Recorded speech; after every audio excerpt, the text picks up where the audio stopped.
Ողջույն, ես Մկրտիչ Իսրայելյանն եմ։ Դե ինչ սկսվեց նոր 9-րդ գումարման ազգային ժողովի աշխատանքը, նոր խորհրդարան, նոր падգամավորներ, նոր քաղաքական փուլ, բայց առաջին իսկ նիստից հետո մի բան արդեն շատ ծանոթ թվաց։ Ընդդիմության քաղաքական մտածողության մակարդակը։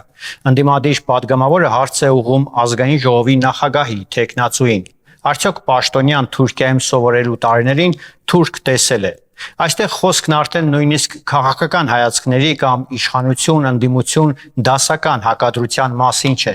Այստեղ շատ ավելի պարզ խնդիր կա։ Ինչ մակարդակի քաղաքական բանավեճ ենք մենք ակնկալում նոր խորհրդարանում։ Թուրքիայի հետ Հայաստանի հարաբերությունները կարող են լինել ամենասուր քննարկման թեմաներից մեկը։ Կարելի է հարցնել Հայաստանի անվտանգային շահերի, Թուրքիայի արտաքին քաղաքականության, հայ-թուրքական հարաբերությունների, սահմանների պատմական խնդիրների, տնտեսական կախվածությունների, տարածաշրջանային հաղորդակցությունների մասին։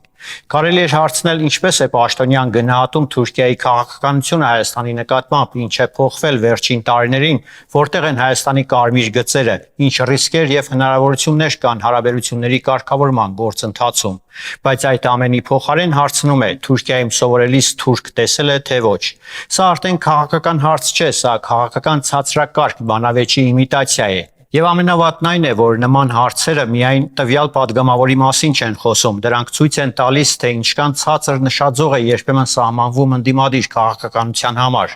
Ընդդիմությունը կարող է իշխանությանը քննադատել, պետք է քննադատի։ Պետք է հարցեր տա, պահանջի պատասխաններ, բացահայտի սխալներ, ստիպի իշխանությանը հաշվետու լինել, բայց ընդդիմությունը պարտավոր է նաև ցույց տալ, որ ինքն ավելի բարձր քաղաքական մակարդակ ունի, որովհետև եթե ընդդիմադիր падգամավորը խորհրդարանում հարցը վերածում է թուրք տեսել է տրամաբանության, հասարակության մոտ շատ բնական հարց է առաջանում։ Իսկ եթե այս մարդիկ վաղը իշխանություն լինեն, պետական կառավարման ինչ խնդիրներ են քննարկելու, արդյոք թուրք պաշտոնյա տեսնելիս թաքնվելու են։ Հայաստանի խորհրդարանը դպրոցական բանավեճերի ակումբ չէ, այստեղ պետք է քննարկվեն երկրի անվտանգությունը, տնտեսությունը, արտաքին քաղաքականությունը, բանակը, ժողովրդագրությունը, կրթությունը, էներգետիկան, ներդրումները, պետական կառավարման արդյունավետությունը։ Այստեղ պետք է հարցնել ինչ անել, ոչ թե պարզապես փորձել ինչ-որ մեկին իբր անհարմար դրության մեջ դնել։ Սա նաև շատ ավելի խորքային խնդիր է Հայաստանում տարիներ շարունակ ընդդիմության մի հատված կարծել է, թե իշխանությանը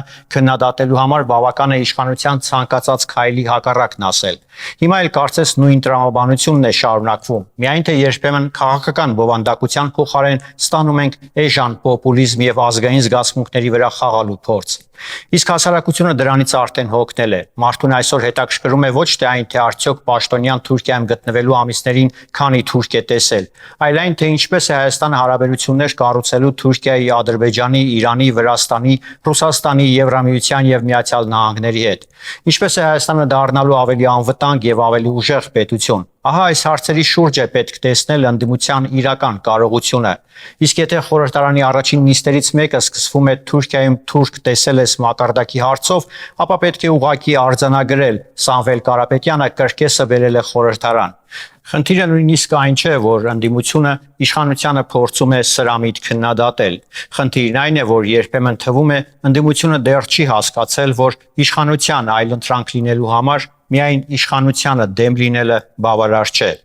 Պետք է ունենալ գաղափար, պետք է ունենալ ծրագիր, պետք է ունենալ մասնագիտական թիմ։ Եվ ամենակարևորը պետք է կարողանալ տալ այնպիսի հարցեր, որոնցից հետո հասարակությունը մտածի. այո, սրանք իսկապես պատրաստ են պետություն կառավարելու։ Թուրք տեսել ես հարցով կարելի է միայն մի քանի րոպե սոցիալական ցանցերում աղմուկ բարձրացնել կամ դառնալ ծիծաղի ու մեմերի առարկա, բայց պետություն դրանով չեն կառավարում։ Ես Մկրտիչ Իսրայելյանն եմ, կհանդիպենք։